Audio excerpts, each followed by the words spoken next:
أعوذ بالله من الشيطان الرجيم. بسم الله الرحمن الرحيم.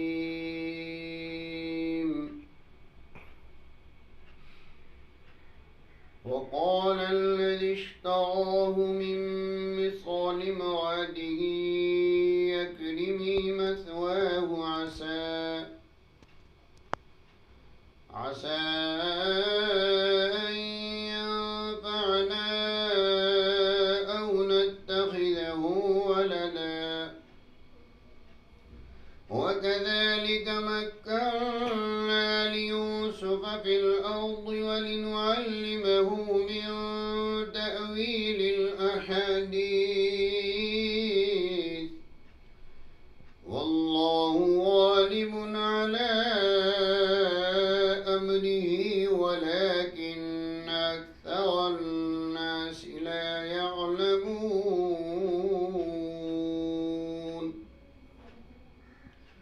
ولما بلغ أشده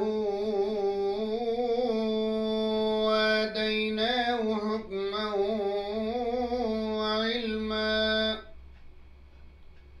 وكذلك نجزي المحسنين.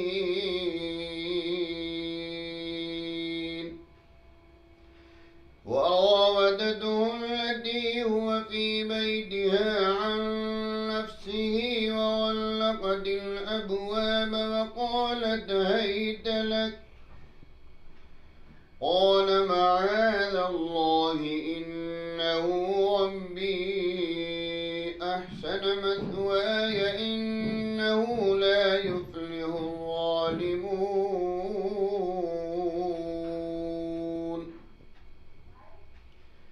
ولقد همت به وهم بها لولا أن رأى برهان ربه كذلك لنصرف عنه السوء والفحشاء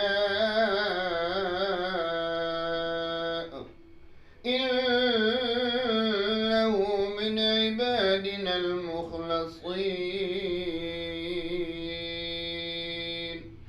صدق الله